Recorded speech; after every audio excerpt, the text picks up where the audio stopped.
Alright, guys. Bit of a disappointment, unfortunately. Hello, first of all. Ratchy says these streams have fixed my sleep schedule, thank you. They'd fixed mine quite comfortably, but these past couple of days, I've been up way too late, and it's really, like, oh, it doesn't feel good. So, like, I fixed it by sort of having a nap the other day, but I never really managed to do anything on that day. And now I'm sitting here thinking I'm going to have to nap again in a minute. I don't know. Anyway, these streams have totally ruined my sleep schedule, says Cool Boy Jake. Yeah, sorry about that. Okay, so about Druid Stone. I really wanted to do it. I've just been sitting here trying to figure it out. And it looks like the frame rate is still really low for some reason. I don't know why, because it's only... First of all, it's kind of hard to tell and figure out, because last time we were playing that game, my PC was reporting all green, everything was fine. The game itself on my end, to my eyes, was really nice, lovely, high frame rate, it was all fine. The preview on OBS seemed reasonably high frame rate. The CPU usage on OBS seemed reasonably high, reasonably low. Everything seemed perfectly fine, and then, yeah, I look at Twitch and everyone's saying, oh, it's low frame rate, and apparently it's bad. It's not reporting drop frames, it doesn't do anything. So it's difficult to diagnose in the first place. And it looks like it's still doing it, even though I've tried pretty much every way of capturing the game I can actually think of. So I'm not quite sure, really. I do want to do it, but I'm sitting here and I'm thinking, well, the stream's going to be late if I keep trying to mess with it. And I kind of want Monday at least. I kind of want it to be maybe Sundays and Mondays we do other things. And it's a bit weird to, you know, throw one up on Tuesday and sort of break that rhythm straight away. So, look, we never figured it out for this week. We'll just roll through and we'll go for the next one and we'll see how it looks there. So, yeah. We'll figure that out, I guess. It was okay, apparently, was it, at the start of the stream, dog?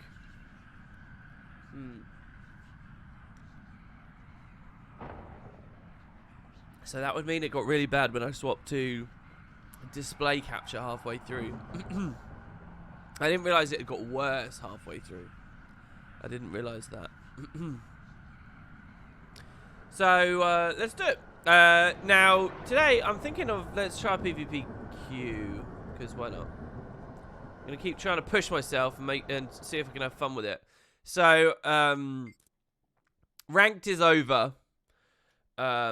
Unfortunately. And yesterday, I tanked my rating really hard playing a couple of really stupid builds. This maybe being one of them, sort of, possibly. This is just this is sort of an old meta build here. And while we get it, we could here. I wanted to show you something else as well while I go for this. We need all the currencies for the Skyscale, obviously, right? And someone was saying to me, "Oh, WP, make sure you've got them all." And I just wanted to verify what level I'm at for each of my things. So here, let's do this. Let's do this. We're doing Sand Swept right now, and we're about halfway through. If I come over to... oh, we got to make it quick. If I come over to the bank over here. And then we come to here. Our currencies. We got 165 Mystonium, so that's corner, right? We've got basic... Oh, no, corner here. And we've basically got a stack. Mystonium is from the Jahai Bluffs, which is kind of corner. So that's why I think of that as corner. So we need to do a bit more. We've got 1,000 branded masses. We've got over a stack of the Mistborn ones already.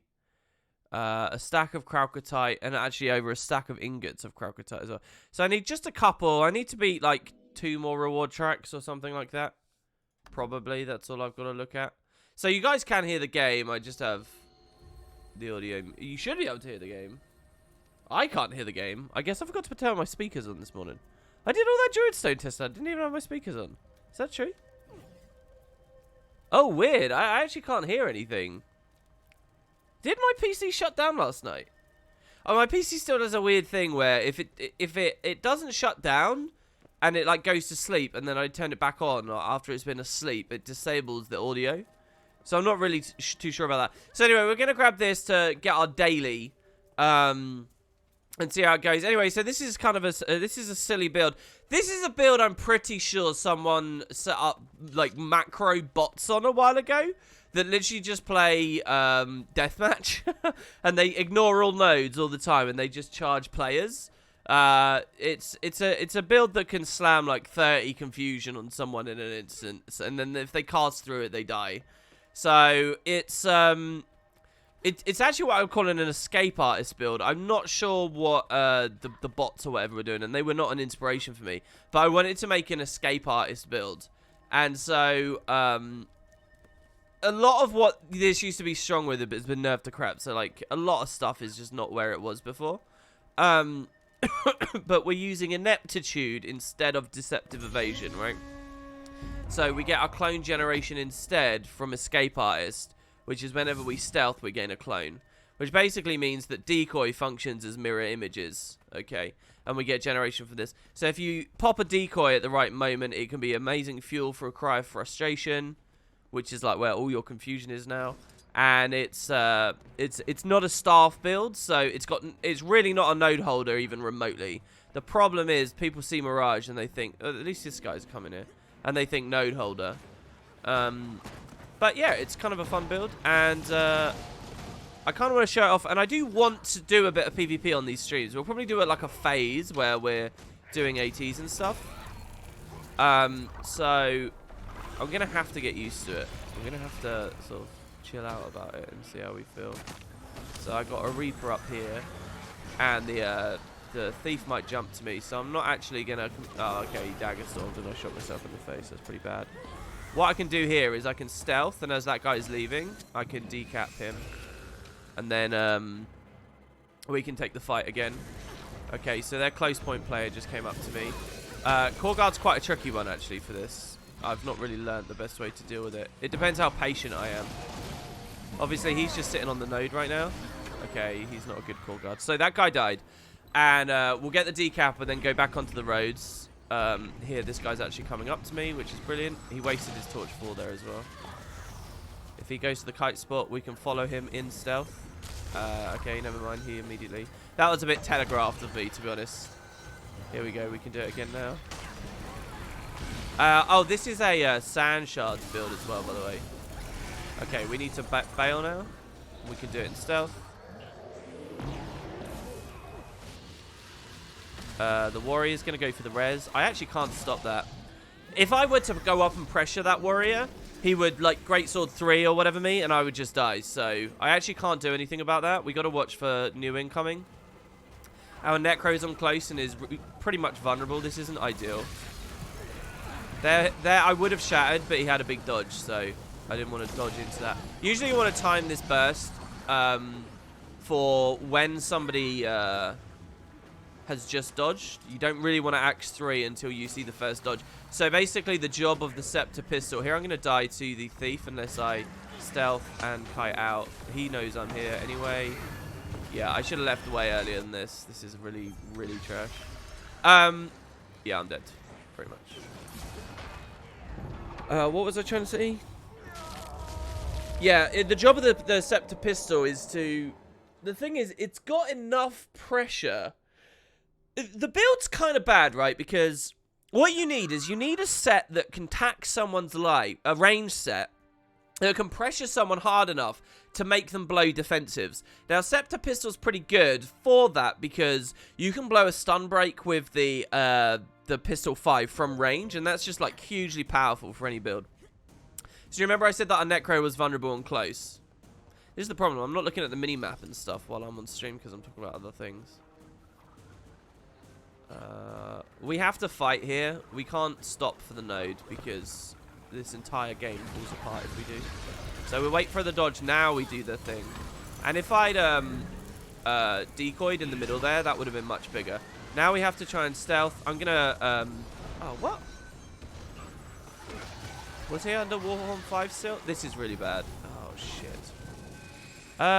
My signet should have blinded him. Okay, I'm just getting snowballed against now. Because, okay, on that spawn, these players just came out and were getting farmed, and we had to save them. So we scored the kill. If that stomp had gone through, I possibly would have rallied these guys, and we could have done at least a little something. But the stomp didn't go through. I don't know why, because my signet stealths and it blinds, and it should have blinded the fear. Maybe he had a mark or something established elsewhere and it got cleansed. I couldn't quite see because I don't know. But yeah, so Scepter Pistol's pretty good for that, but it's also quite bursty. So the reason that the build's kind of not very good is people can... Is he in GS5 there? Sorry, Shroud 5. Alright. We can kill him there. Again. Let's see. This guy's already stomping, so I'm going to ignore it. The thief is leaving in Dagger Storm. My guy's never kited well enough on far, so the enemy team is just kind of zerging around here. If you look at my comp, right, I've got Scourge, Berserker. I'm a YOLO build. We have a thief. And we have a Core Ranger. So the Core Ranger is the closest thing we have to a node holder here, really. And we're not winning the fights either. So we're on a comp that doesn't really hold nodes. And we're on a comp that has to be killing and snowballing to win. And it's not doing either. So this is beautiful because this guy's been held in combat. That was a good dodge from him. We interrupted the heal there so that we can keep him pressured. I need to jaunt up. He's healing again. Shit. He's got pills from his Reaper, right? Because we're going to be always outnumbered, essentially, is the situation.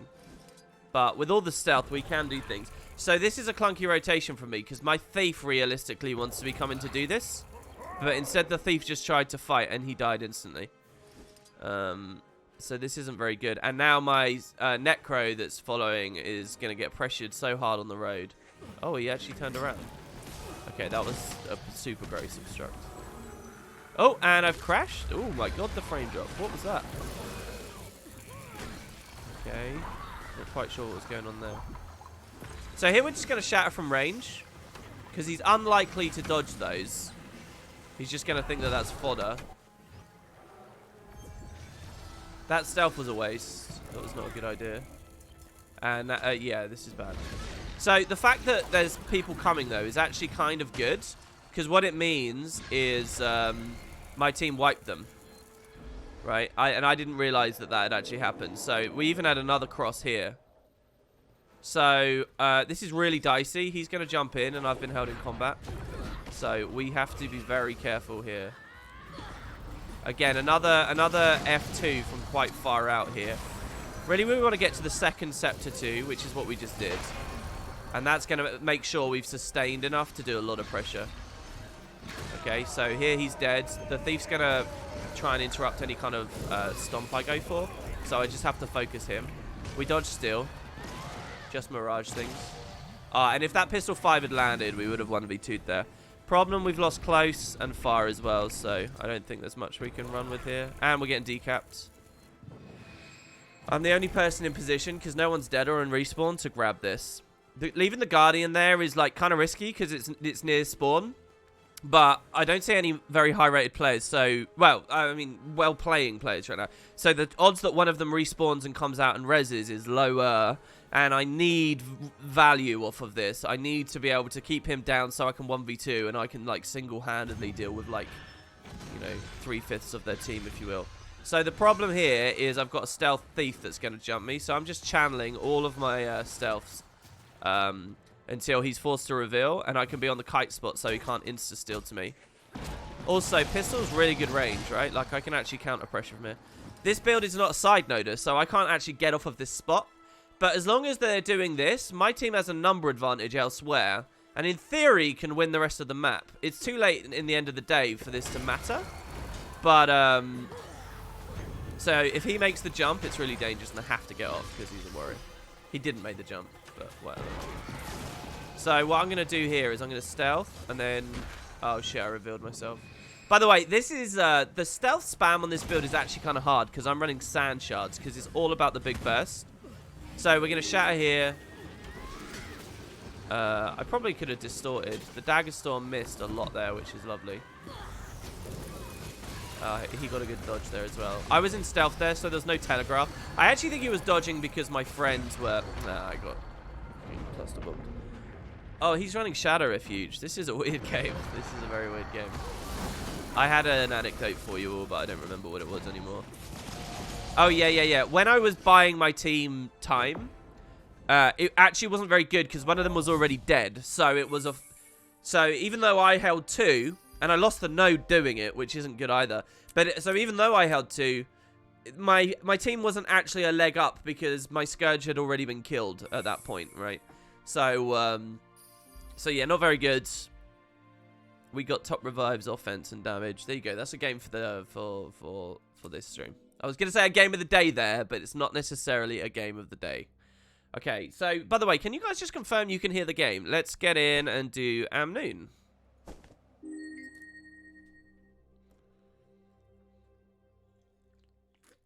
I will do a bit more later, maybe Valen on by later I mean other streams.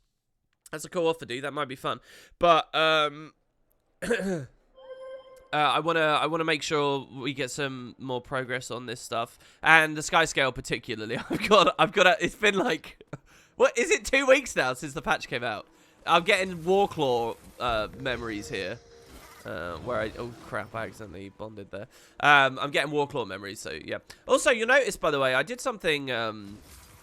I have, for the first time, bound my S key to a skill. I've never done that before, but because recently I completely removed the back pedal key, right? It's just like an empty slot on my keyboard now. So, yeah, I press a... this is actually a utility skill for me now. It's kind of nice...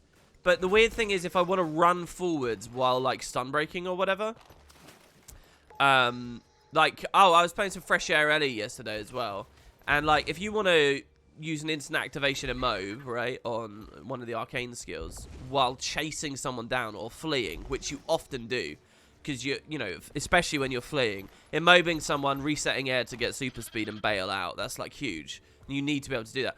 But it's kind of weird if you need to hold W to run in a certain direction and then press S. You risk letting go of W, and unless you kind of deliberately fat finger and like push down both of the keys at once. It's just a very strange experience, but it works. It works. It's totally a thing. Can I put the tag up for the casino event? Yeah, absolutely I can. Wait. Yeah, there you go. And I'll put the red com tag here. You guys can tell red is my favorite color. It's the superior color because it's the color of energy and dynamism and bulls. Do bulls love it or hate it? They must hate it, right? Because they try and kill people in red. All right? Red is special in that way. Red is the most ferocious color in the animal kingdom. All right, so we failed this phase. I don't actually know what region I'm on right now. NA? Oh, no, I'm on EU. EU is failing. Oh, uh-oh, EU. But what about my inflated sense and opinion of your capabilities? You've begun to fail. Yeah, so we're back on EU. If you guys want to join the squad, you're more than welcome to.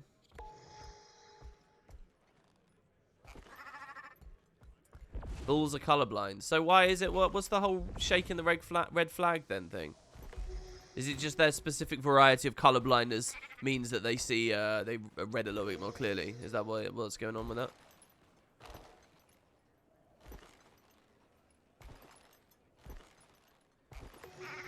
Come on, EU, Teo, pray. I have not seen anybody do that pray for ages.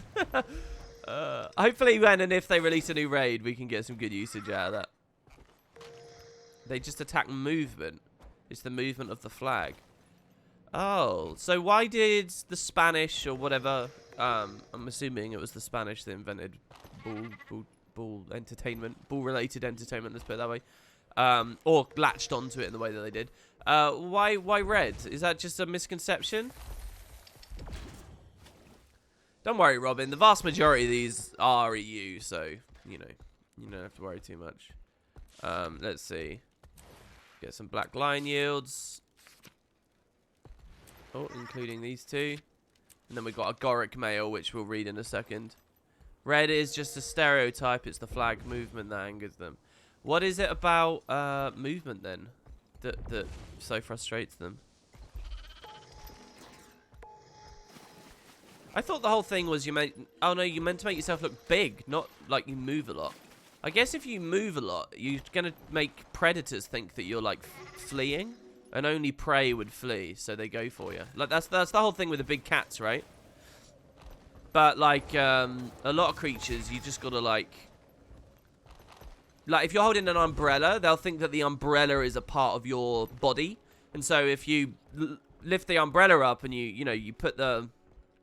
You lift it above your head, but angle it slightly towards the menace. You'll see, so that they see the flat of the roof of it. Like, they'll freak the shit out. They'll be like, oh my god, this is a big ass predator.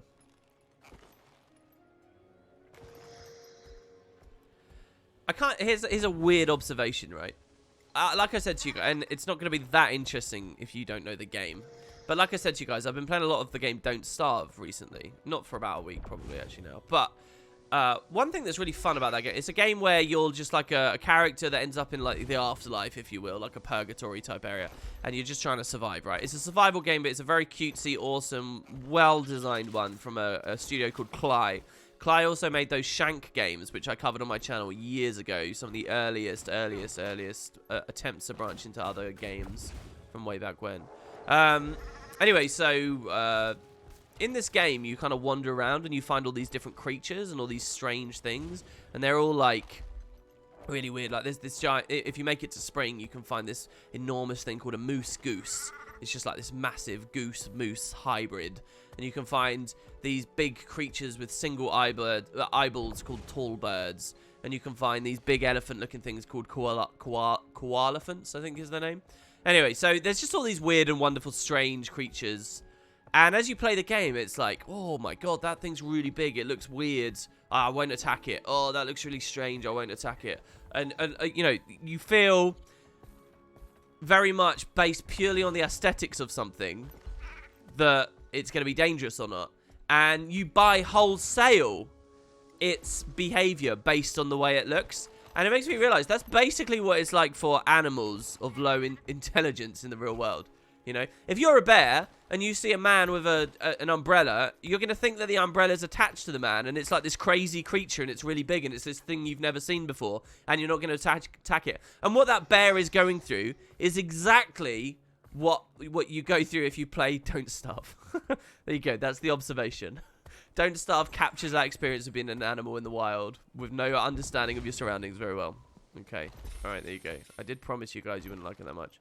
All right, all the rounds are over. Final rewards. We didn't get the bonus thing. This was pretty rubbish. We did one PvP queue and we missed all of that time. Damn. That felt like a short... The team just got trashed. It wasn't even a real queue. Okay, so anyway, we're now at 360 and we're looking for the big 600. So it'll take a while. We can figure this out, though.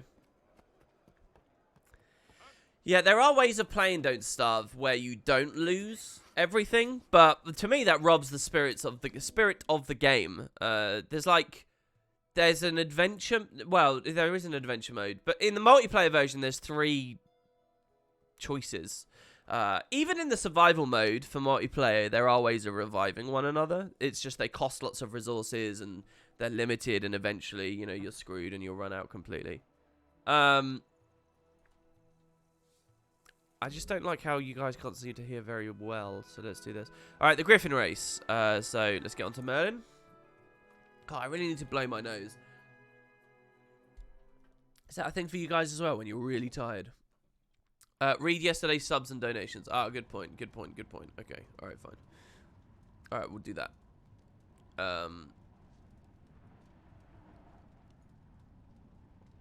Let's see. I bookmarked this page that I need to go to, and I can never recognize the icon, the specific icon that I need to look at.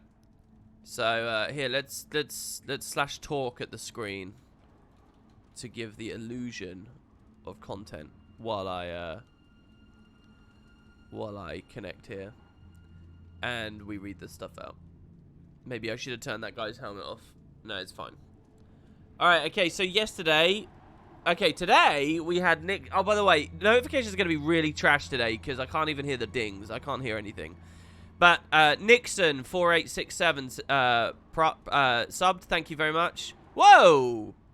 Somebody donated $25 today. Hello? Really? Why? You didn't even leave a message. What have I done that's at all $25 worthy? Thank you very, very, very much, Sierra.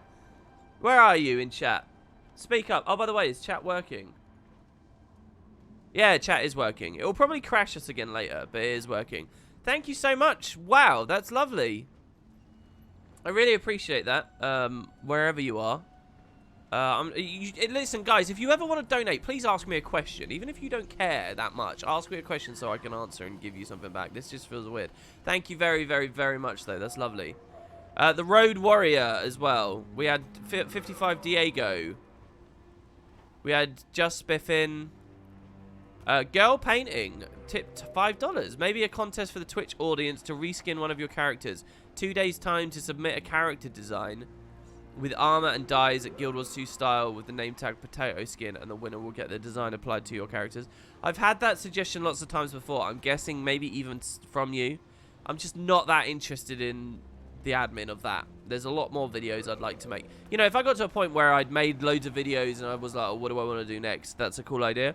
But for now, I've got loads of inspiration. I just haven't basically put the effort in or managed to get stuff out quick enough. So yeah, it's a cool idea. Maybe eventually. Ewindle, Irakan yesterday. Turtle Jesus yesterday. The Fantasy Fear yesterday. And then there we go. We're clear. So sorry to have missed that yesterday, guys. And I'll do my best today to remember to do today's stuff again at the end of the stream. Basically, if you sub or donate, what I'm trying to do is at the end of the stream, thank you.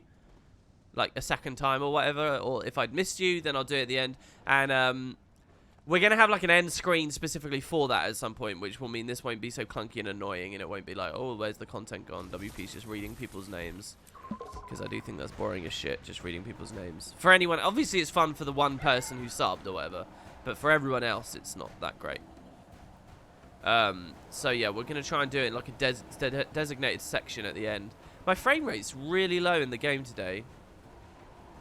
It's like I've gone back to that classic experience of streaming this. And I don't know why. Let me exit out of Steam. It's like just turning Druidstone on is like impacted the PC in some like horrible way. Let me turn that off as well. I've just closed down a ton of things. Hopefully we get our frames back. Hopefully. Let me look at the task manager as well and see what it is that's crapping itself. OBS is really struggling right now. I'm at 96% CPU usage. OBS is not having a good time. Maybe it's calming down a little bit now. Alright, let's drop down. Sorry, you have stream preview on in your OBS soft use? Yes, I am. Yeah, I do have the preview on. I appreciate you can save like 1 or 2 frames turning it off, right? Or is it some massive drag? Is it a massive drag? We need to get flapping, and we need to avoid that. Go around this post. Like, look at this. Can you guys see the frame drop? I can. Alright, we made it. We're number 5. We've got gold again. Reset. Turn it off. Alright. Yeah, but if I turn it off, I can't see if, I can't see what you guys see. I'll turn it off and we'll see. But again, I don't think that's the issue, because I don't get frame drops every day. Now, I know you'll still be able to see it, guys, but what I'm saying is, what if the overlay does something weird? What if you're looking at a black screen? What if whatever? There's going to be quite a few awkward seconds of streaming before stream delay catches up, and I see any comments about it. What if I'm on a rant and that happens, you know? Right? Okay, so we've done that. We've done that. Okay, now it's Beetles. So we should set up a designated Beetle character. Okay, now that Liz has gone through and got all the achievements, I want to have a dedicated, I'm going to be the Beetle person kind of thing going on. So who might we want that to be?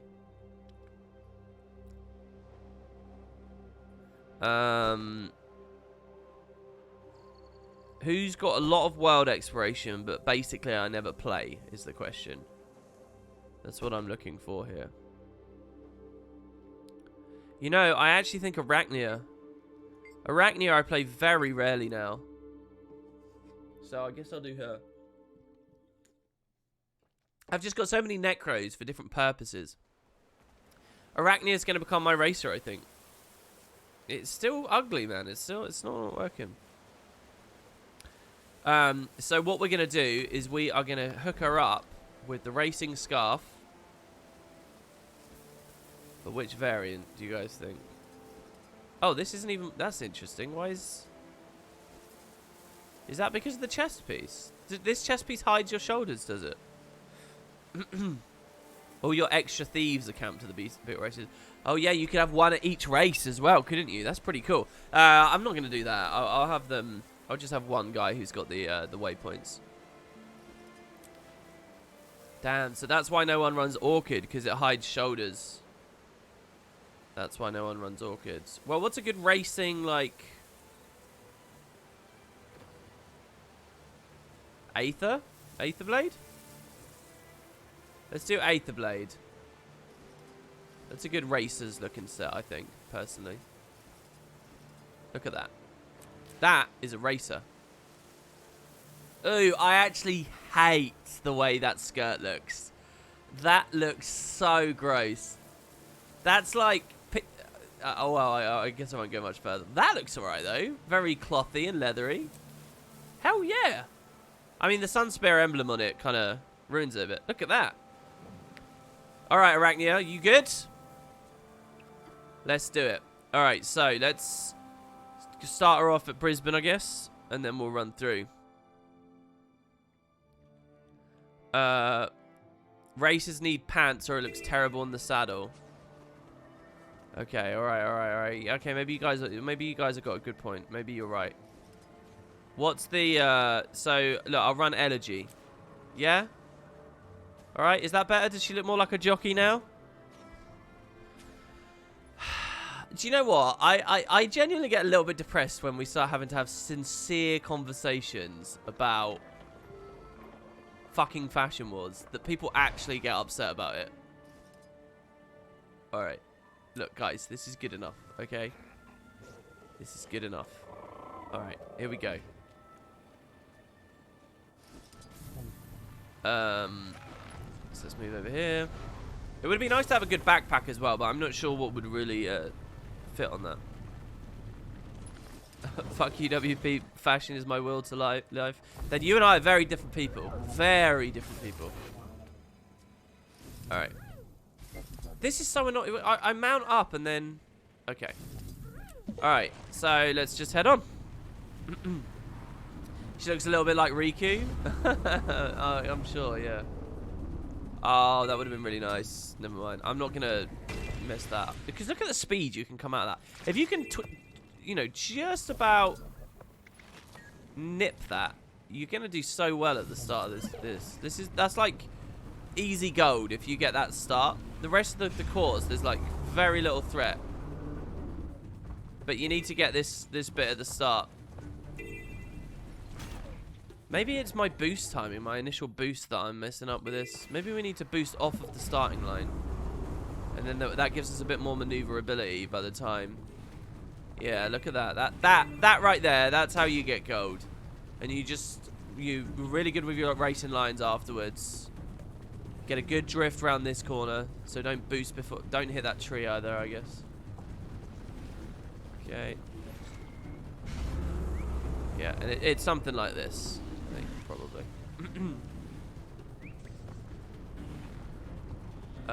Definitely not that.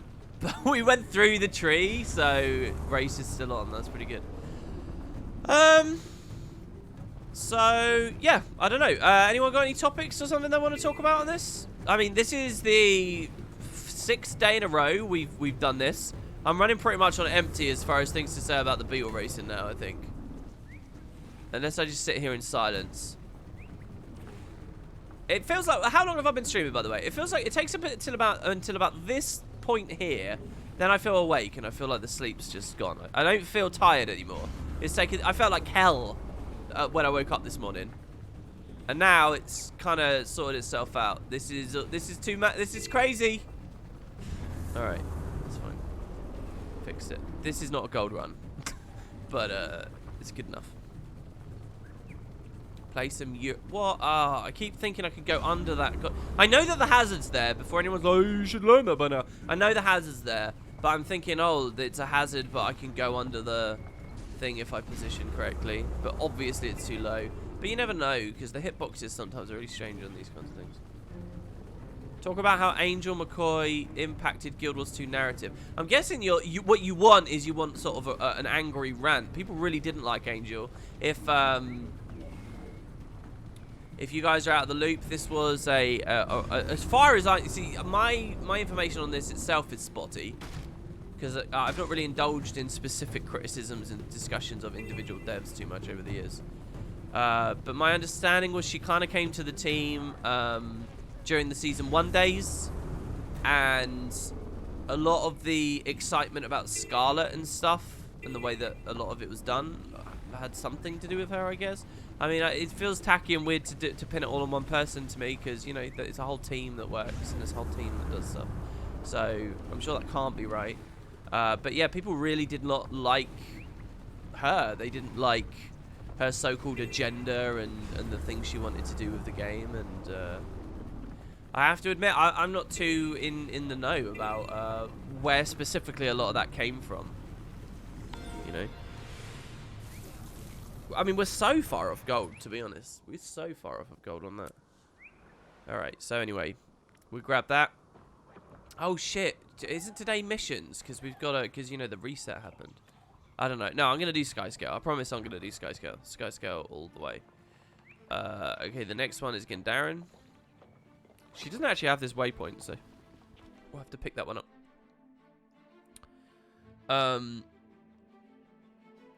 By the way, what happened to Caius? Caius still exists. You're talking about my original Let's Play character? Have you been back to that? I mean, I've heard, I think it was Dark that said this, that it's interesting because it's got so many, like, launch mechanics in it, but otherwise, you know, the series isn't that good.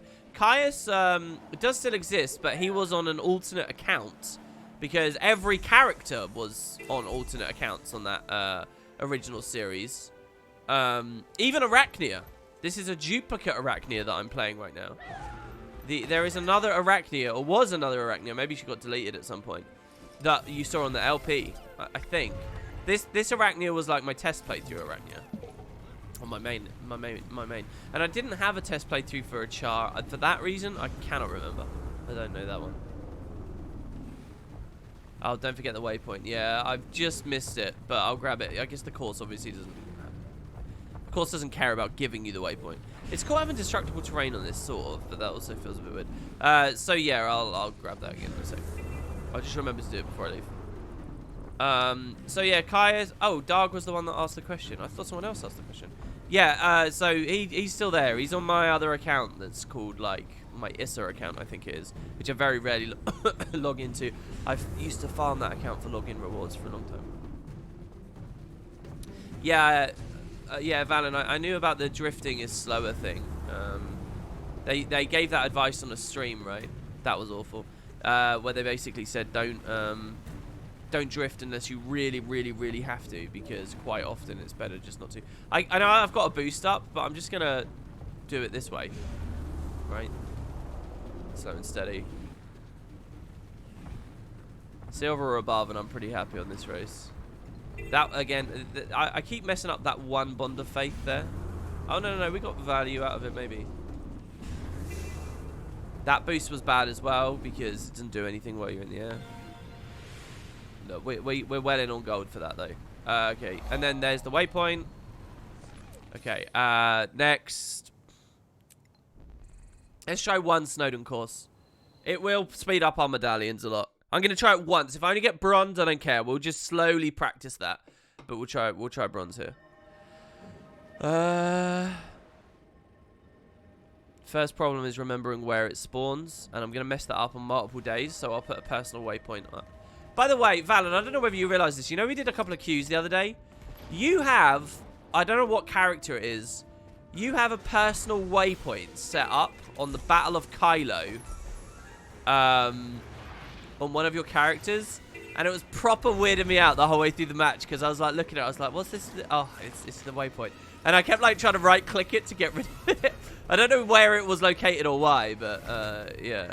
It's not a big deal. I just thought you might not like to know that you had that set up. Maybe you got an anecdote as to why that's there. I like the idea of using those personal waypoints to, like, you know, if the community had gone a slightly different way, people could have, like, been pinging on the map to say, like, okay, I'm going close, so I'll waypoint close. Because when you mouse over the starburst, it says who they belong to. So a way of claiming home, in theory, right, or a way of saying, like, I'm a Farpoint monkey, or whatever, is to just alt-click that area of the map, and then people would mouse over, and they'd be like, oh, it's got X's character name, so they're going to do that, you know. That's totally possible. That's totally a thing. Okay, maybe Snowdon's not so bad, because it is such a short course. Quick-ass little silver, and then we just move on. Okay, Diessa. No waypoint in Gendaran. I did get the waypoint in Gendaran, didn't I? I got it. It was the Proven Crypt. Imagine old Guild Wars and Guild Wars 2 content with the experience and storytelling they have now. Well, look, that doesn't actually excite me much. Oh, I've got a huge thing I can talk about. Okay, we just lagged hard there. Don't know why. I'm going to put the preview back on and see if my frames stay positive. Because they seem to have fixed up a little bit. What was I saying? Oh, yeah, the story. Look, I know people constantly want this Guild Wars 1 remake thing. But I'm just so uninterested in that right now. Because the story we just got in Guild Wars 2 is basically Guild Wars Nightfall. I mean, it is basically Nightfall. That is the story we got. It's a very exciting, cool story. But just with a couple of faces and characters and ideas swapped. That's it. All the themes and the broad strokes are exactly the same, okay? You know, we missed the specifics of a Dunkoro character who's plagued by the death of his child in his past or whatever.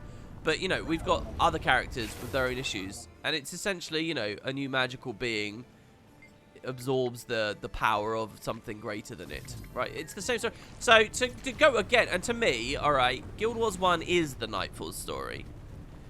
Okay, because you had Prophecies, which, yes, had its own ideas and its own story, definitely, right? But was pretty directionless. Then you had Factions, also pretty directionless and didn't go, why can't I? Usually you can click a little, oh, it's because it's the race. I see, I'm an idiot. I guess we can do this as well. I'm not going to be able to get 3 laps, though. So, maybe what I'll just do is, and there's no point doing multiple. Do you get more reward? Okay, let's check this. I'll do 1 lap, and I'll see whether that bumps my race rewards up or not. So, yeah, you had Prophecies, that were pretty directionless. Then you had Factions, a totally different story, and a good story in its own right. So, remakes of these, perhaps, I'm on board with. Remakes of these. But then Nightfall came along and sort of bound them all together in the same universe. I know that sounds a bit silly, but in a very real way, Guild Wars 1 didn't feel like a cohesive universe until Nightfall came out. Or even most of the way through Nightfall, it didn't feel like that. Not until you hit the Realm of Torment, and you had some bonus side quests that unified everything together and made you realize, oh, this was all the Abaddon story. Not until then did you really get a sense that it was all one story. But it was all building to the Cormier moment in the end. Eye of the North was, again, a separate thing, really more interested in introducing the Guild Wars 2 concept. So, you know, you talk about a Guild Wars 1 remake. In a way, I feel pretty much happy with, in a way we had that, in a very slim way. But, you know, through my conversation there with you, I guess I do agree that a Factions remake or a Prophecies thing really dealing with the Undying Lich might be fun. But, you know, we've dealt with the White Mantle recently. There's nothing that Guild Wars 1 shows of the White Mantle that's more interesting than what they did of the Guild Wars 2 White Mantle, as far as I remember. There's nothing that Guild Wars 1... I'll tell you what Prophecies would do better if they remade it. The Ascalon arc. All that stuff. Which really is kind of like... The first third of that game is like a separate arc on a separate topic, really. Like... So, yeah, I would love to see the wall in all of its glory. And you might say, oh, the wall's here, WP. You're right next to the wall. That's the wall there. But this is 2012 wall. That's the breach wall as they made in 2012. If they did the wall now, Path of Fire standard and size and stuff, the wall would be like this truly like insane thing. Like their ability to reimagine it once again. I'd really love that. So, but yeah, the searing and seeing pre-searing and all of those things. the fallout of Prince and his king. That would be fun for a remake. You'd like to see Sorrow's Furnace in Guild Wars 2 somehow? Is that a joke? You're joking, right? You're joking. Yeah, we're having funnies right now. But I'll tell you what, guys. Okay, so I played a little bit of Terraria yesterday, right? Some of my friends and I have been playing a bit of it. It was like the second day I've logged in. I'm still not really sure about the game because it's one of those games where I don't know much about it, and everyone else just kind of flies ahead. And we're playing on they all know the game really well, so we're like on expert, and I'm like running around with no health and just getting slaughtered by all these mobs and stuff. Anyway, why it's interesting to you guys is I really got bitten by the bug yesterday. You guys must get this sometimes, right? Where you get really excited about something and you just can't stop thinking about it, and you're just like constantly mulling it over in your head, and like you're having a shower and you're thinking about it, and you're brushing your teeth and you're thinking about it, and you're looking forwards to go into bed that night because you're tired, but also because you know you've got all this exciting stuff to think about, right? As you settle down to sleep, right? That kind of experience, you know, when you're really excited about something, you've really got that drive. And Terraria gave this to me because it reminded me. One of the questions I often get asked in chat is, if I could make an MMO, what would I do? What would be my perfect MMO? And you know, that's such a massive question because there's so many, like, you know, you could write 20 documents, each on a different aspect of how that MMO could and should be designed, and that would be the perfect MMO. That would be the perfect structure. Anyway, one of my answers to that question always, so I've always waffled through the answer because, you know, it's too much to talk about. But I've always said I feel like a Western side-scrolling MMO tailored for the late 2010s, 2020s would be a big hit, could be a big hit, could be a big success. So the only side-scrolling MMOs I've ever played and ever known to exist have been Eastern grinder MMOs like MapleStory and what's it called, Souls Online and Ghost and games like this, right? And basically MapleStory clones. MapleStory itself has, with its sequel, moved away from the side-by-side concept. But a Western variant of that, I would love. And Terraria just makes me think got me thinking of all of that again. And it is such an exciting concept. And one of the things that really drives me about it, regular stream viewers will know I have these feelings on, or even people who watch my Let's Plays to a certain extent, you'll know that I find games most immersive and exciting and fun to speculate about when there is a sense of you can see but not touch. So one of the more exciting things to think about with Guild Wars, and certainly Guild Wars 1, right, but 2 also, is that there are areas of the world map that you can see, there's like a hint about them, but you can't go to them. And so that drives a lot of fuel for excitement, makes the world feel big and stuff. And I've done multiple discussions in the past that while that's the strength of the Guild Wars 2 map, you can do maps slightly differently, such as like how FF12 does its map in several games, where if you tweak it slightly, you can make the world seem even bigger, and you can just represent like an explorable area as a node on the map rather than... so I'm in a race, but for example, if I were to look at Lion's Arch on the world map right now, and I would zoom out of the world map to max distance, I could still see the individual outlines of ships on the world map at a maximum zoom scale, and so that creates a sense that the world's a lot smaller than it is. You know, you don't really want to see that when you're zoomed out that far. You don't want to see, and like the idea of Crater. We've basically unfogged all of Crater in game, so that gives you this weird sense that we've seen all of Crater and that there are no more villages and towns. Crater really is just this collection of like 6 to 7 outposts. There's no room for that truly immersive like breadth to the world. And so like in other games as well, where you're walking along, like an explorable map is not like a giant rectangle like it is in Guild Wars 2, where everything's explorable, especially with mounts. But there are routes you can't go. So like in Guild Wars 1, there were routes always that you can go, and hills that you could always look over but never travel to because you can jump over those, right? And in that way, in terms of building a large fantasy universe and world that people were really enthusiastic about, no jumping actually did enormous good for Guild Wars 1 because it constantly created this sense you were only getting a slice of the game. A lot of JRPGs do that as well. One of the big criticisms of FFX, since we just talked about 12, is like long corridor syndrome. I don't really believe in it necessarily for that game, certainly compared to the other ones and the lack of the world map and stuff. But, you know, like you think about like the Mihen High Road or something, as you're walking along this, as you look out to the left and as you look out to the right, there's all these massive fields out there, which are desolate of content, but they're so exciting to want to go to. You get so enthusiastic about wanting to travel to these locations. And it's beautiful what devs can really do there, you know. They're basically just making empty backdrops, but presenting a very real sense of a world. If you do any traveling in real life at all, right, you'll realize if you want to create, like, a sort of an authentic quality to your con world when it's delivered in a game, it basically has to be really big and empty a lot of the time, because the real world is big and empty, just endless farms and fields for miles, or just flat plains for ages. Or, you know, like, the real world isn't actually that exciting to explore on the timescale as we expect to explore video games. So if you go the other route, which is what Guild Wars 2's done, well, they try and jam-pack everything, and it doesn't really look or feel like a world anymore, you know. And not that authenticity is actually that important to me, but, you know, you can have both. You can have highly fantastical, really exciting worlds, and you can have moments where the world looks really authentically drab and real, you know, and it doesn't sort of impact the gameplay because that's all just background. So anyway, I think these are really powerful things, and I think that games have kind of lost that sense for that in a lot of places. Enter the side-scroller, alright?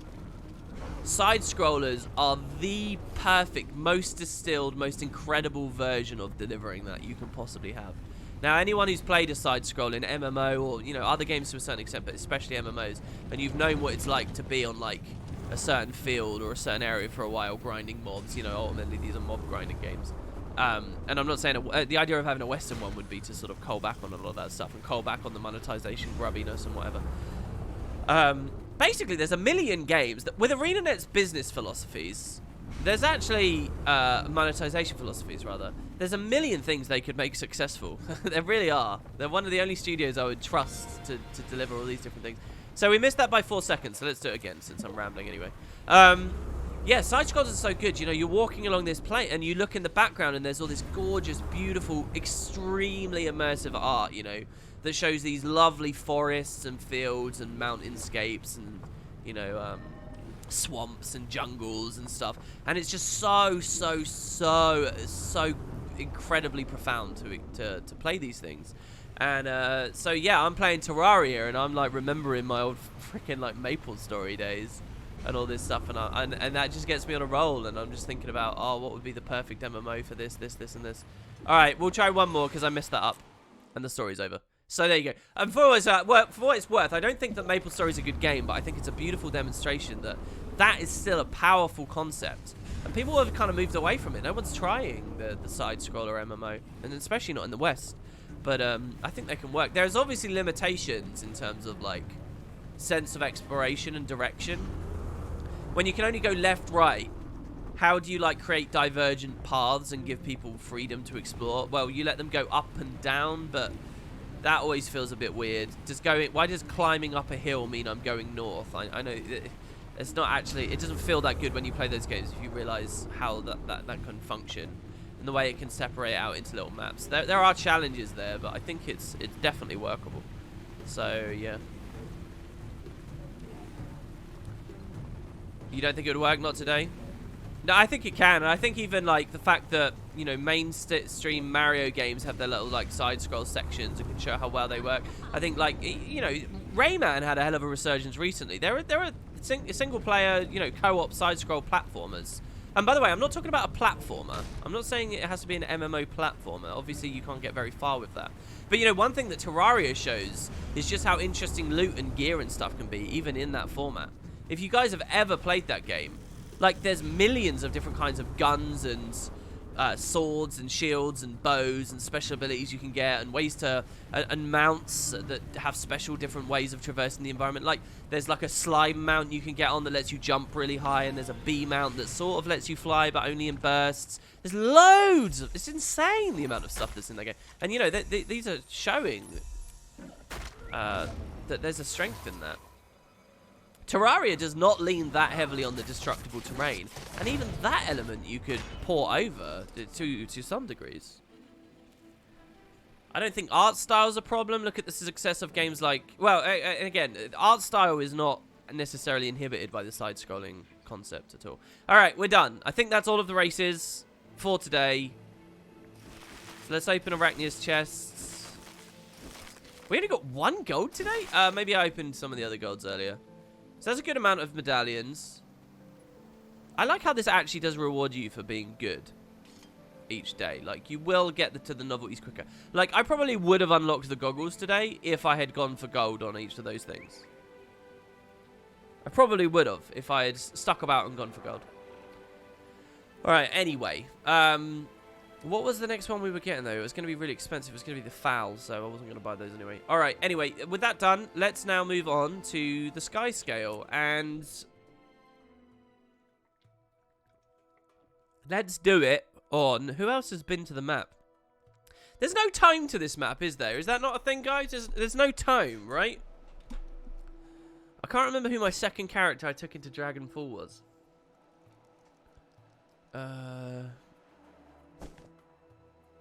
I did it with Liz.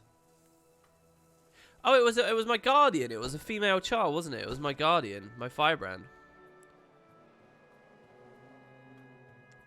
Let's just go here. Should I play Guild Wars 2 or WoW? Play WoW if you like grind. Play Guild Wars 2 if you like everything else. I honestly can't give you a good discussion on that because I've never played WoW. Not to the degree, really, that I should have any opinion about it. So I can't really help you out, I'm afraid. Okay, so Goric is going to be first. So let's just go to the Underworld waypoint and hope it's up. It will redirect us if we end up in the wrong map. You get the scroll from the Fissure of Wavender. Ah, so there is a scroll. Nice. Okay, good. Yeah, World of Warcraft is basically built around raiding, right? As far as I know. It's all about carrot on a stick. It's all about that. Okay, so hold on. Goric said, I found an excellent site for our Skyscale hatchery in the Jahai Bluffs. The heavy lifting has all been managed. The equipment is deployed and the eggs are safe. But there's still more to do. Come to Sun's Refuge and I'll give you a more thorough briefing. Right. I did actually mention, I did know that the Sun's Refuge was going to be a thing. I didn't know it was like right now. Okay, so this character has not been to the refuge. So I guess we'll go... I'll just go back on Liz because I don't know who's done what at this point. Even Liz has not finished Thundered Keep, I'm pretty sure. Play Classic WoW. Yeah, I may do that, you know. I may do that. Here's my birthday present from Comic-Con. Really? Oh, dude. I see that URL. Oh, what? This is amazing. Hold on. I'm going to put this on stream for people.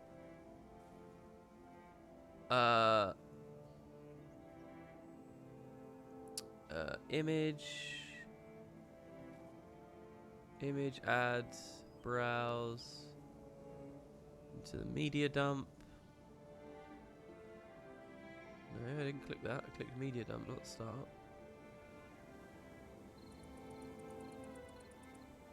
Whoa. Okay, here we go. Wait. Transform. Fit to screen. Look at that, guys. Look at that. Wow, that's so cool, man. Thank you very much. Oh, I haven't had any decent fan art like this. Well, let me not phrase it that way. I haven't had any fan art for Liz that's like a really intensely, like, you know, painted out thing for a long time. That's so cool. Thank you very, very much. I love how evil she looks. She's awesome. You've definitely tapped into her edgy side. Oh, that's good. Here, so look. Liz. Birthday Liz. Liz. Birthday. That's really cool, dude. Happy birthday, wooden potatoes on the cake. I actually feel... I never got a cake this year or anything, so I actually feel like I got a cake here. I know some people drew some other cakes before, but look, that one looks delicious. It looks like it's like orange flavored. Did you do that because potato... Well, I mean, potatoes aren't orange necessarily. I'm not criticizing it. I actually like the look of like an orange and vanilla cake. That looks lovely, dude. That's cool, man. Oh, yeah, she does look fucking evil. I love the way you've drawn her as an Asura. She's even more goblin-y and evil looking than the Guild Wars 1 Asura, honestly. But you know, that's not necessarily the be all and end all. That's so cool, dude. You did it because my icon has a lot of orange in it. Okay, well, yeah, I mean, it works. It definitely works. I love the hint at the background as well. Is that... Okay, can I ask you a question? Is that that's Guild Wars 2 background, isn't it? You've just blurred it out to a significant degree. That looks like the Ratassume loading screen. Right? Here's my nerd credits. That is the Ratassume loading screen we're looking at in the background, and you've blurred it. Can you confirm? Confirm my nerdiness here. That's what you've done. Yeah, it is. Boom. There. Sweet. Yeah. This palm tree, this is on the Ratassume loading screen. And you can kind of see on the side as well. That's so nice. I will put that in the fan art folder. Thank you very much. Oh, cool.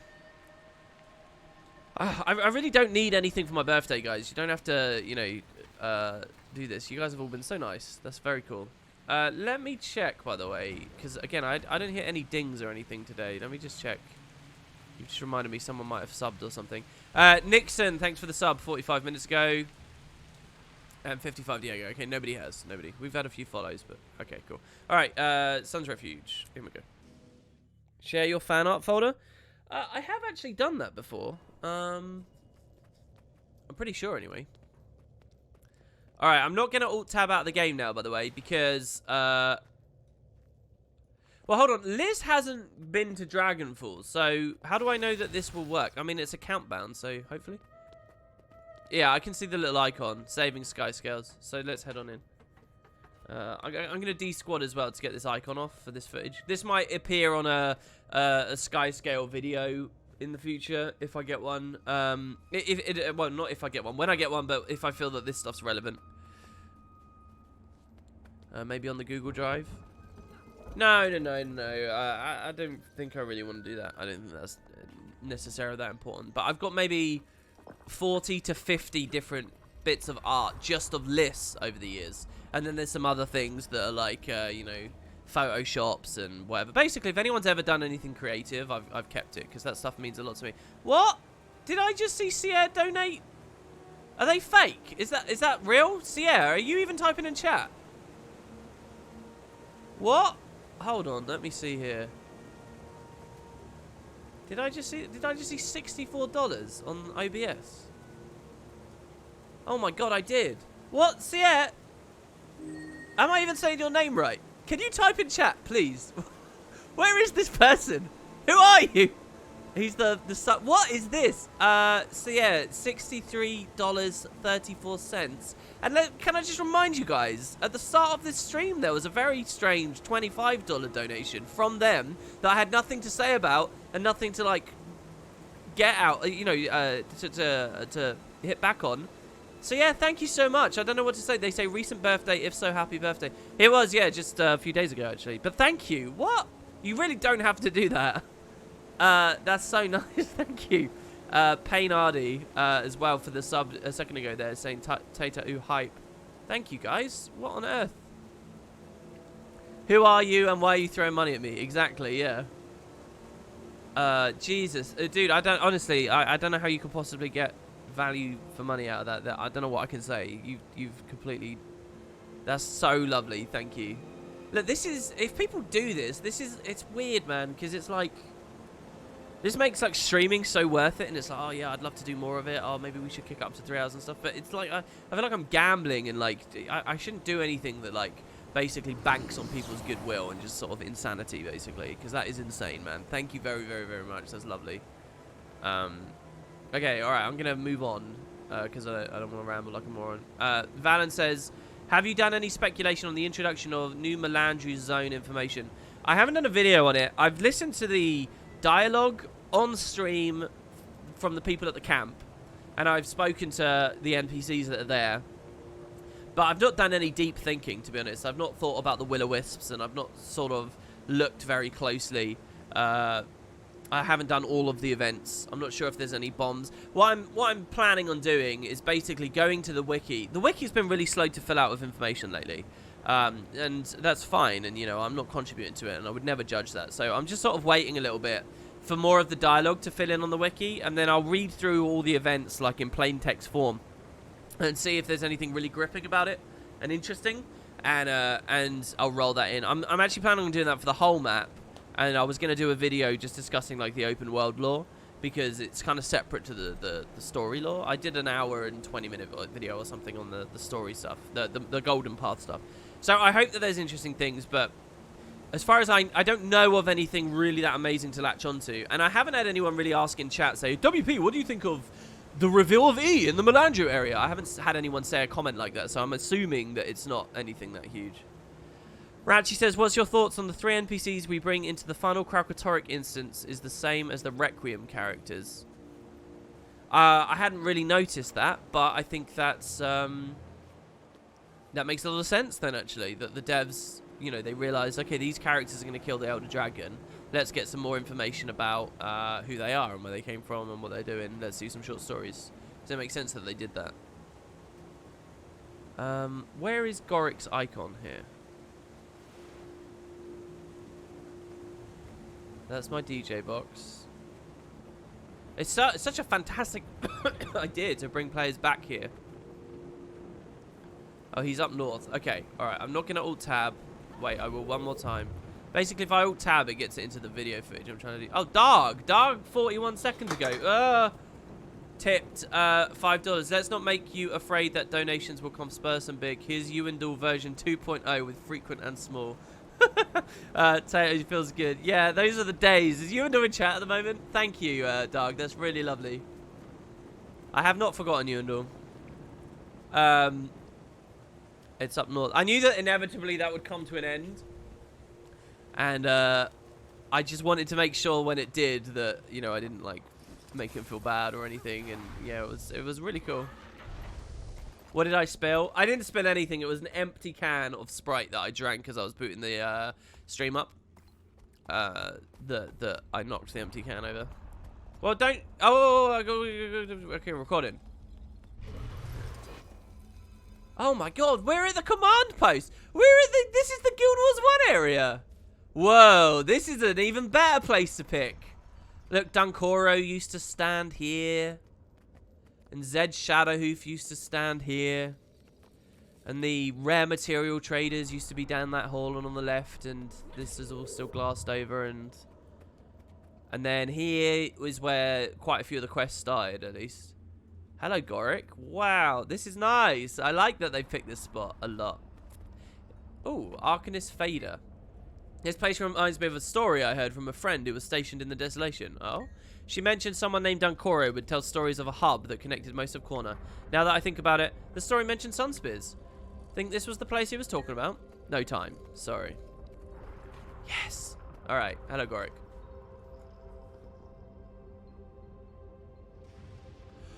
Okay, hopefully you heard that. I didn't hear it, so hopefully the volume's all good.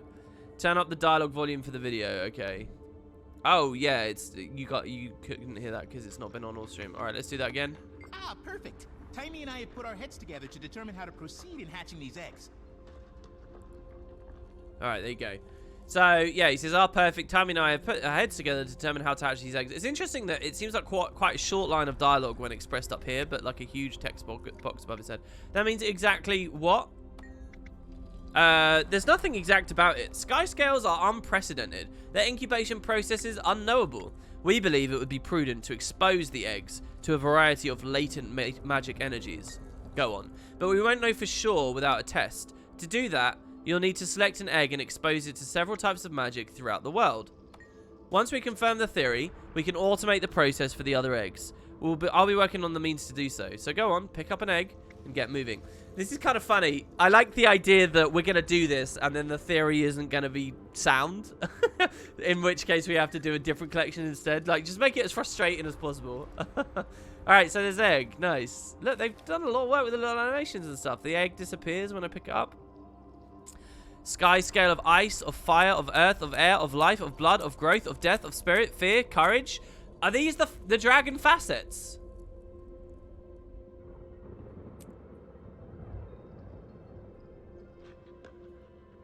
Well, I don't see one of shadow, and I know that shadow is one. Look at this. I like this idea that these are like the get that Guild Wars has always missed this, like having a really clear, like strong sense of the elements. You know, like that game Magicka, where it's like Oh, somebody just donated again. Grand donated $3.33. What on earth is this? Thank you. Thanks very much, guys. I want to remind you, it's nothing special today. Yeah, you know the game Magicka where you get like 8 different elements and you can combine them together. I like the idea that Guild Wars should have these: water, fire, ice, earth, air. So your prime elements, okay. Then you've got life and death. I don't know why they're not listed next to each other in the UI, but life and death. And then what else have they got with growth, spirit? They seem like they're paired. Growth and spirit. Fear and courage are paired. Fear and courage. And then they've just got blood. The blood element. Blood seems to sit on its own. It doesn't seem to be a paired element in any way. You could pair the rest off. Let's do the blood one first. Speak with General Almora Soulkeeper at Pack Command in Dragonfall. The Skyscale of Blood. Yeah, let's do it.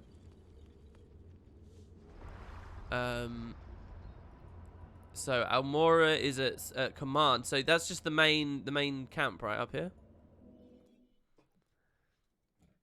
Oh yeah, Arcane. Yeah, there's no Arcane that they've listed on there. They should have listed Arcane. Blood is like the longest one. Blood first, lol. He chose the grind kills one. Well, hold on. If it's just grind kills, can't I trigger this early and then, you know, Commander, get it? A plan. First, we need to get rid of the smaller brandstorms dotting the island. Gorik has sent his brandstorm disruptors to each camp. Don't know how they work, but they do. Once the storms are gone, we can start stockpiling supplies to hit Krauk. Gorik's got some ideas there, of course. When all 3 camps are prepped, we'll take everything we've got and kick that damn dragon where it hurts. Alright, she was talking for a long time there, just about the meta. Okay, you guys, I see in chat. I was watching chat very closely there. So, apparently we trigger blood and life early. Darg is saying to trigger life also, and Endmaster does as well. Okay, so, cool. So, I need a source of blood magic to absorb into this egg. You picked a funny time, Commander. I don't know much about magic, but blood? Sure. I imagine if you spill enough of it, your egg should get the magic it needs. Okay, thank you. Alright, so, it's asking me to defeat 25 foes. Oh, this is the shit I'm seeing everyone on PvP, isn't it? Defeat 50 more foes and defeat 75 more foes. Just anywhere in the game? Anywhere? Couldn't you just do like one run of TA? And wouldn't you have that like instantly? There are a few eggs you'd want to trigger early if efficiency is what you'd like. Well, to a certain degree, as long as we don't lose flavor in the pursuit of efficiency. Does that make sense? I'm alright with it. So the other one people said was it spirit? Skyscale of life. It was not spirit, it was life. Here we go. I really like this, guys. I don't know. I quite like what I'm experiencing right now. Speak with the priestess of Dwayna at the Plaza of Dwayna in Divinity's Reach. Nice! It's all around the world? Dude. Okay. So the Plaza of Dwayna, that's like right at the center. It's not the most interesting plaza because it's the one everyone's always at, but, you know. If you need all of us to die in-game, let us know. We found a cliff to jump off of. What do you mean? Is that a part of this? Where's the priestess, though? It just occurs to me that oh, no, that's a directions character. Divinity Guide. And how do we say this word? Okay, the word is aesthetics, and the word is titian. Aesthetician.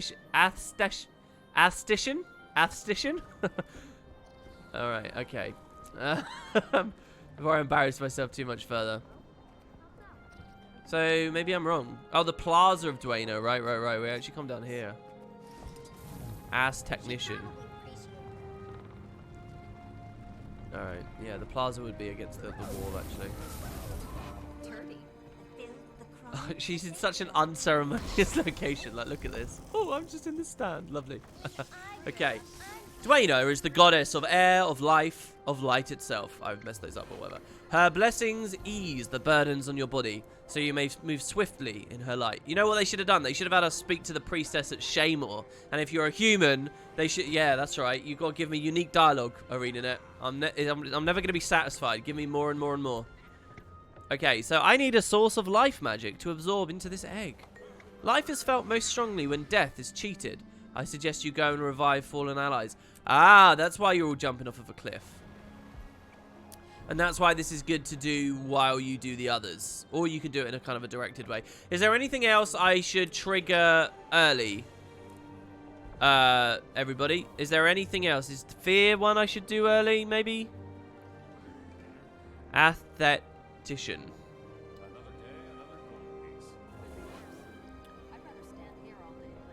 Thank God someone showed him where she is. Lots of people miss her. To tell you the truth, I would have figured it. I did figure it out, didn't I? I didn't look at chat. I did figure out there was the gate here. I don't know how long I would have taken me to look at her at the stand, especially with the culling settings I have. Maybe you're right about that. Just trigger all of them. I would strongly recommend activating all of them before starting in earnest. Okay, as long as it's speaking to fun NPCs, maybe it is a good idea to do all this in bulk. Okay, so the nature of water. Oh, look at this. Speak with Grand Elder Water Djinn Cave or the Grandmaster Elder Djinn Amin at Zagana Cliffs in the domain of Vabi. Defeat nearby foes to draw the Djinn out. Okay. So, at the Zagana Cliffs. So, Zagana Bastion was like... Well, I know where that is, so... If I use my Guild Wars 1 knowledge... We're going to be looking at, like, up here somewhere. So, I guess I'll just waypoint it. Oh, no, the Zagana Cliffs is on the right. I guess the cliffs are way south of the Bastion's old location. Thanks very much, Mortal John. Hope you have a nice day at work. Oh, so, wait, hold on. It's just here. Oh, I can see they've even got the icon. They've even got the icon. This is one of those places you can get to really easy with the Sun Spear teleporter, isn't it? You can just like TP over, TP and then Griffin Glide, as we were going to do the other day. I suppose this is a pretty good Griffin Glide as well, frankly. I mean, look at that. You can't ask for it to be much more smooth.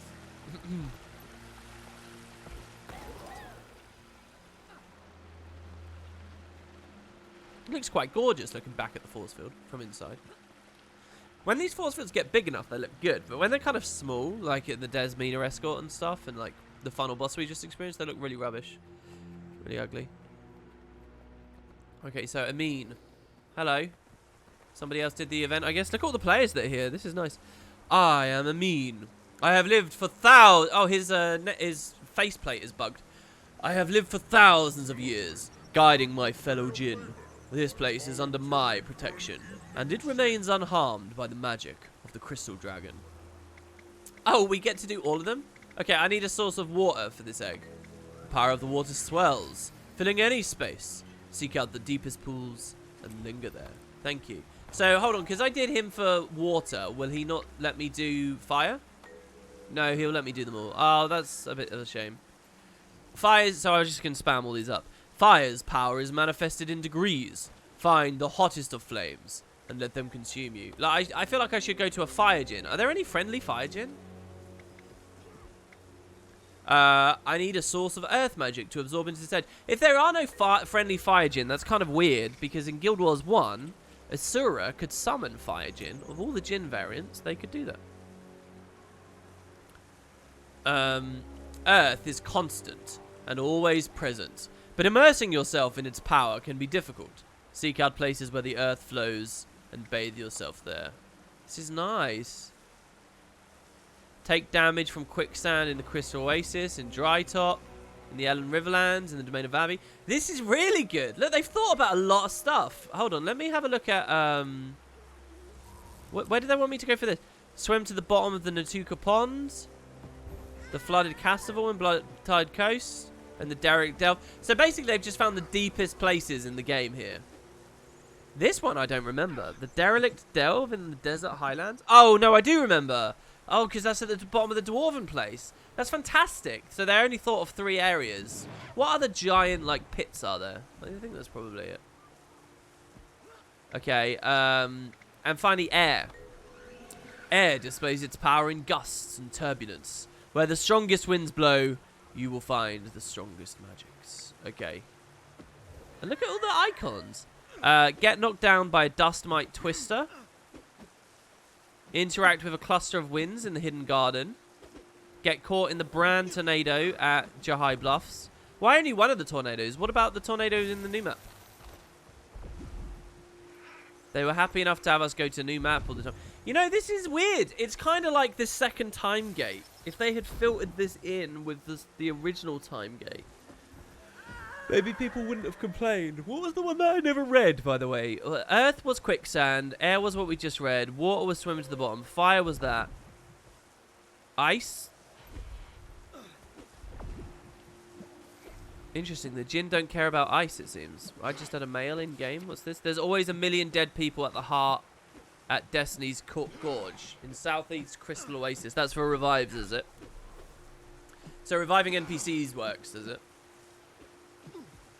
No, I know that there's more time gates. I'm just saying that they seem to have got a really cool one here, and if this had somehow been padded out.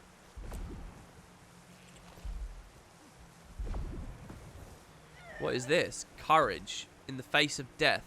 Go to Fort Trinity and tell your egg how you defeated the Zaitan. Go to Camp Resolve and tell your egg how you defeated Morgemont. That's weird. Why in Camp Resolve? I guess, yeah, I guess there's nowhere better to tell it about Morgemont. Camp Resolve is kind of this great shame, though, actually, I think. Right? All that is quite a tragic location if you really think about the story. Obviously, while you're there, it's got the empowering music, and there's like a lot of energy and movement, and all the airships are moving, and we feel strong and powerful. But the gut punch of that is, you know, we fucked up. Everybody died. It was a complete waste. When you go back to Silver Waste and you see all that construction going on and stuff, it was folly, right? It's kind of a tragic place. So it's a cool location. And where else better to pick Morgemont? Tarir, the egg chamber? Well, now you're getting a bit confused with the Aurene stuff. Unless we're going to do that in a second. Go to King Joko's Sky Garden in the domain of Vabi and tell your egg how you defeated Balthazar. Go to the Pack Command and tell your egg how you defeated Kralkatorrik. And then defeat your doppelganger at Augury Rock. What? That seems a bit random how they've thrown that in, but I'm still pretty hyped about that. That's kind of cool. When you do the courage things, it triggers music cues. Well, look, we're not going to be able to finish all this today, obviously. So, I really do want to hear it. I'm going to have to reset my PC as soon as this stream is done. Who else might we want to talk to begin? Because so we've done water, we've done fire, we've done ice. No, we haven't done ice. Let's trigger ice then, I guess. Speak with Frigid Paw at the Talabroop Waves in Frostgorge Sound. So, God, how strong do you think their temptation was to make this bitter Frost Frontier?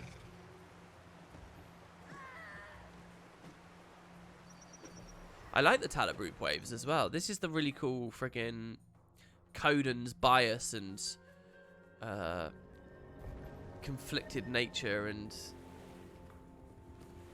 inconsistent nature on display. This is such a brilliant place. I'm really stretched in the Let's Play to be able to show you guys this area. I was like, okay, we're done with the dungeon and we're going back to Ore, but in the meantime, let's come here. We're walking south anyway, despite the fact we could have waypointed. Hello, Frigid Paw. No one's with you. Time is precious. Do we have to, if we have to pass some code and riddles to beat this, I'll be so happy. If like there's 3 tiers of code and riddles. These doors lead to the Voices Chambers. Only those in balance, those who hear Coda's call, may enter. Listen, I need a source of ice magic to absorb this egg, and apparently Jinn don't care about ice because there are no ice Jinn. A snowflake is weak, an iceberg strong. Do you understand what this means? I need to find big ice. This is brilliant. Find and enclose yourself in it. Thanks. Okay. All right. Expose your Skyscale egg to the icy chamber in the derelict delve. Expose your the ice flow in Thunderhead Peaks. Become encased in an ice prison caused by ice storms in the Bitterfrost Frontier. Oh, it is in Bitterfrost. What? Or during the Claw of Jormag World Boss event. They did want to do Bitterfrost. Look at that. They did. But that's really... There's so much cool shit going on here. Basically, they're saying, look, we really want you to have all the Living World stuff. We want it to be a beautiful tour of all the stuff. But let's just make it Season 4 and, you know, we'll sneak in Season 3 where possible. Do you think their decision to have Heart of Thorns and Path of Fire separate causes more problems as time goes on, like how you just spoke about Camp Resolve being a strange choice? Oh, you've just illuminated a whole side of it I hadn't even thought of, right? That, you know, this is Path of Fire thing. Maybe. But I actually think it keeps the game quite clean. Okay, no, what I think... I think it could have been done in a way that would make the game very clean. And, you know, a sense, okay, I'm going to go to the jungle and I'm going to master the jungle. I'm going to get a ton of masteries that are really important for this area of the world. I'm going to train them, and I'm going to acquire them in the jungle, and then they're going to help me with deeper stuff in the jungle, and they're going to help me with the jungle-related raids, okay, but only the jungle-related raids. And then I'm going to be able to take those masteries anywhere else in the world where they offer me a little bit of flavorful assistance, okay? And I can even take them into future expansions where they'll give me a bit of flavorful assistance, but nothing too major. And that's it. That's the experience. And so right now, I'd love a new player to be like, okay, I'm going to get a whole new set of cool stuff that's really worthwhile for this area of the world. And it's all sort of its own story and its own gear and things. You know, I've made proposals for expansion-specific gear and stuff in the past, which I won't get into now. But, you know, I think that if they embraced that separation, I think it could have made the game really clean and really good. And it would have made this expansion feel like it has so much value. And in 10 years, this expansion will feel like it has so much value and so on. However, they didn't really do that. And it kind of breaks down because... the truth is that you get the masteries here, and they do not just flavorfully help. They completely bypass everything and dominate and destroy this entire expansion. I mean, I was always an advocate for taking mounts into Corteria, but when they're away from the desert or wherever you got them, they have a mechanic there that means you can only ride them a certain amount until it needs to be fed or whatever. And then that feeding can be tied to experience, or it can be tied to... gold, or it can be tied to time gates, or a mixture of the three, whatever people find least offensive. But the point is, it put it on a resource, okay, when it's everywhere else, so that they don't completely change and radically alter everything else. That way, when you're in the jungle, oh, sorry, but your Springer is really struggling to live in this jungle. So you can use it, but just not... if you're going to go on a 6-hour play session or whatever, you're probably not going to... you're going to be conservative about where you use that Springer. And here's the beautiful thing, by the way. People are really loss-averse. Like, super loss-averse. So the second you put on a resource, even if it's not a very powerful resource or a very difficult resource, people immediately become very conservative and very greedily minded. As soon as they think they might run out of something and have to put more out. As soon as it's not efficient to play, they get really, really, really hyper against doing stuff. And usually that's to the devs, developers' chagrin, I think. Usually devs really struggle with that, and they kind of hate that about players. You know, like, they won't ever use their ammo or their elixirs or their whatever because, you know, players are just so loss-averse and so conservative about how they do things. And they deny themselves their own fun. Usually that sucks. But that would actually be to your advantage if you're ArenaNet and you put mounts on a resource, because players would use them less than they could just based on their own decision, which ArenaNet would never be criticized for. And on a whole, you'd actually make the game better for it. I've always made those arguments. I always stand by those. And yeah, anyway, and then that would help to make the expansions feel kind of separate. It would mean when we go to Cantha next, right, which I think is the main idea, there's not going to be this weird thing. I mean, how they're going to handle it, I don't know. But there's going to be a very weird thing when it comes to taking these mounts into Cantha. They're kind of back into a Guild Wars 1 problem where it's like certain core skills you kind of needed to duplicate for later expansion. So you had like Lava Font and Ten Eyes Heat. I think those were the two that were paired off, right? Or you had, there were lots of examples. I can't really remember anymore. Where they sort of, we're going to have a new version of a Springer, a Canthan Springer, just for players, because otherwise what's the baseline of capability everyone has for movement, you know? They kind of managed to sneak around it with gliding for Heart of Thorns, which is the most mount-like thing. But only because the mount's basically approximate gliding. Wherever you were gliding before, you can pretty much just raptor jump now, right? And so it kind of fixes itself up. Anyway. What else do we need to unlock? Anything? So we got water, we got fire, we got ice, we got earth, we got air. We got life, that was revival 1. We got blood, that was the kill 1. Growth. Speak with the teacher in the Omphalos chamber above the grove. What? Look, they're genius. Who did this? This is amazing, because this is like an Easter egg bonus area that you should never actually get to. You used to have to break out of the map, but now that mounts are in the game, you can get up there. Oh, unless it's... No, I've overcomplicated it, haven't it? They're just going to want me in the instance. Never mind. But you can get up there now with Springer. And I thought that they were basically embracing that. Here, I'll show you guys. I think this has collision. Yeah, it does. So you can do this. You used to have to, like, void jump and stuff to do this. And look, there's NPCs up here. Look, there's even a player up here. Even a player. Oh, wait. Am I right? Is this it? Act with wisdom. No, it's not. See, this used to be, like, super rare dialogue. This used to be really rare that no one would ever really see because it had been implemented, but there was no way to climb up because the only way up was to get into the elevator, which would throw you into an instance. So you never get to speak to real Ty.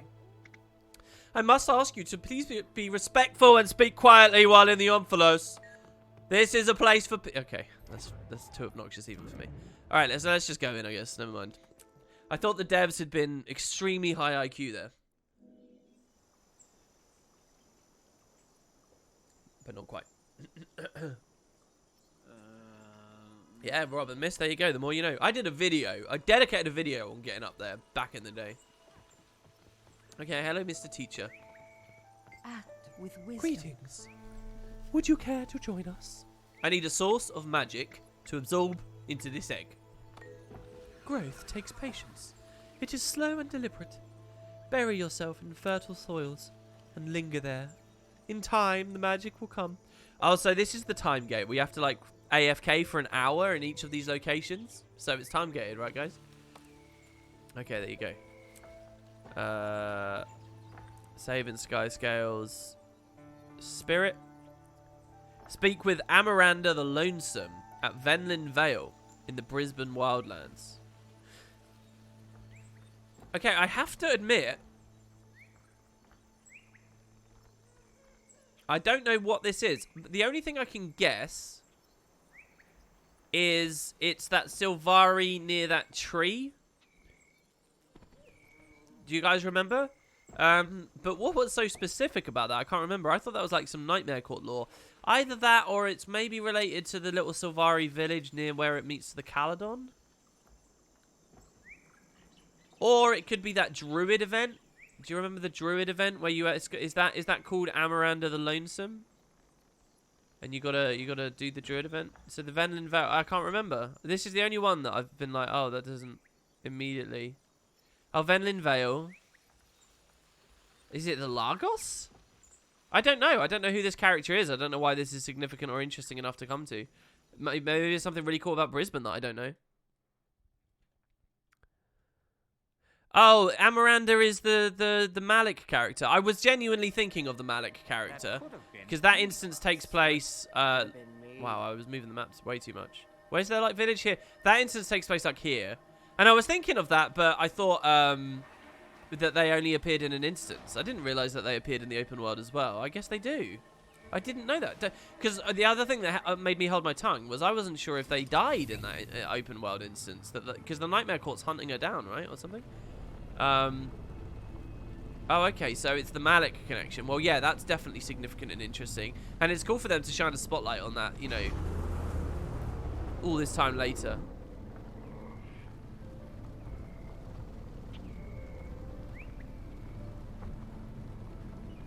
Well, look at that. I guess I was wrong as well. The instance does start here, but I guess that you walk all the way along, because this is definitely where you come in the personal story. Hello. I didn't know she was in the open world. I didn't know she was in the open world. Commander, it's good to see you. What brings you out here? Hold on, though. And she calls us the Commander and says it's good to see you. Was she just added to the open world? Is that what's happened? Because what's her dialogue otherwise? There's no way she'd call us commander in a map this early on. They don't openly start doing that until way down the line. So maybe she was just added.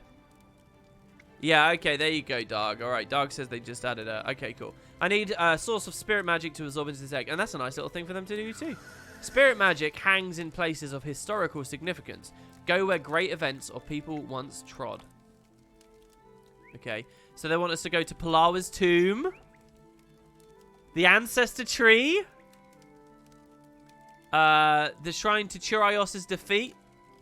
These are all in the same kind of areas of the world.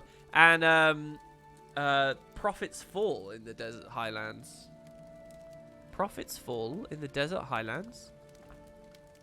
Oh, that's Glint's grave. Oh, nice. That's pretty good. Yeah, Prophet's Fall, Glint's grave. That's Spirit, Fear. Speak with Orson at Demon's Moor in Lornar's Pass. So Demon's Moor, isn't that the place with the Ettins? And there's an Asura studying them? What's fearful about that? Yeah, it is the place with the Ettins. Or is there a scared Ettin up there? I just remember he's studying Ettins and you like kill a ton of them. This one I don't remember either. Fear's an interesting one as well because that's such a powerful, like, intriguing, cool idea for an element, you know. This is where they could have gone really edgelordy. They could have got really edgy with it, and I could have really enjoyed it. Now I'm thinking, though, it might be some kind of comic relief Ettin that's scared of people or something, and they've gone a different angle. Maybe I'm wrong, though. Maybe I'm wrong. Aren't there Ettins over here? No, the Ettins come through this tunnel, so...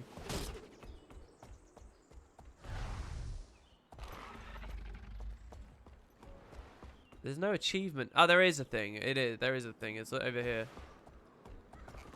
Well, we'll go through the rock passage anyway.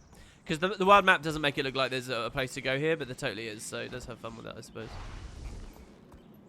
Is there like a child as a part of this, maybe? Free Vepner and help her reach safety. Well, here's an Asura. I really need to put better gear onto this here. If we're going to run this build, we really do need to put the gear on. Awesome. Okay, so, wait, it's a guy. Hello. Can you help me? My colleague was testing an invention for me and ran into a bit of a My problem. friend's in trouble with the Ettins. I need a source of fear to absorb into this egg. Why are you asking me? Wait, don't answer that. Fear, huh? Well, fear is meant to be conquered. Face your fears and take its power or magic. Wait, what? Is it just deliberately a random... I'm looking at chat here. I like this part quite a lot. The grinding for map currency in the final collection at the end, however, put me to mild annoyance and dragged on for too long at the end. Yeah, people are always going to say that, though, but it makes the maps look populated, so... why are we asking him? Is it just because he's a random dude? What? It's because he's scared of the Ettins. Okay. Get hit by a brand... So we just go to dangerous places. Get hit by Brandstorm. Teach the class at Vitendi Academy in the domain of Vavi. A fear is to teach the class. You know what, right? In the Thunderhead Keeps release, there was that sauna room, the steam room, and one of the achievements was to take all your clothes off, and the achievement would ding if your character had no gear on. They totally should have done this, that you have to unequip all your gear and then teach a class. Because it's the fear of being naked in front of people, right? But I don't know whether they had that idea and then they thought it would, I don't know, like, be a bit disturbing or something, so they didn't. That would have been so good. And it didn't have to be teaching. They could have just done, like, public speaking. They could have had you go to any podium or something. Get attacked by angry chickens at Ebonhawk. Oh, nice. The Legend of Zelda thing. Get to the very top of the wall in Blaze Ridge Steps. Acrophobia. People often mistake with vertigo. Thanks, Hitchcock. I don't know where this is, though. Get to the top of the wall. I know that there's a big, beautiful shattered wall, and there's a vista that shows it, and you can see the shatters flying around near there. So maybe that's it. Maybe it's the bit of the broken wall, because where it connects there's ghosts and stuff. It's really cool. And And it's one of those things where once you have mounts, I think you can climb really high. So I guess that's for fear because they know that the dragon champion, sorry, is going to fly right next to you.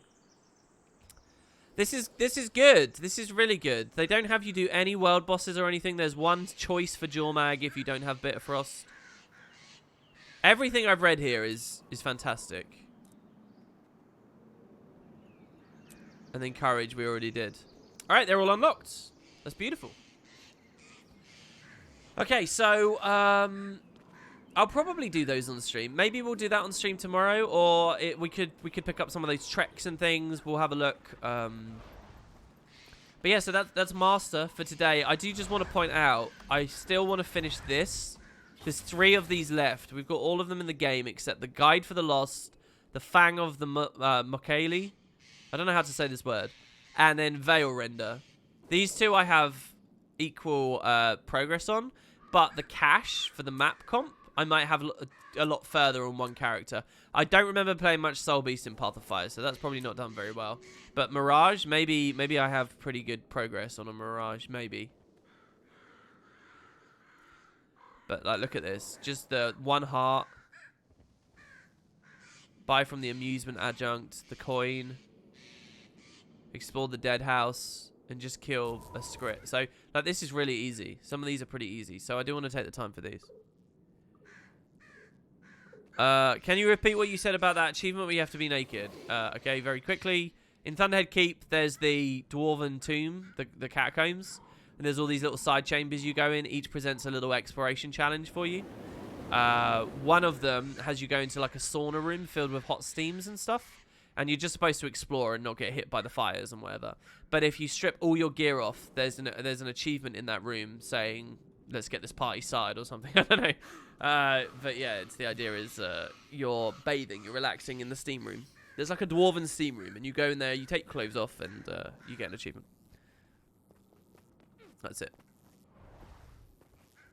Watched your dungeon video last night. Loved it. Thanks, Leroy's Games. One of my favorite comments I've had in a while on YouTube was someone said, look, I joined the game in like 2016 and I didn't really enjoy the dungeons much, but you've just shown me all this stuff about COE and I actually think it's genuinely good. That made me really happy. I was like, yeah, good. That's exactly what I want people to feel when they watch the series, to be honest. Okay, that's it. That's going to be Master for today. Thanks very much for watching, guys. Again, sorry it wasn't Druidstone. I'll figure this frame rate thing out, and we will get back to it. But I want it to be on Sundays or Mondays, and we'll roll from there. Until next time, guys. Have a wonderful day.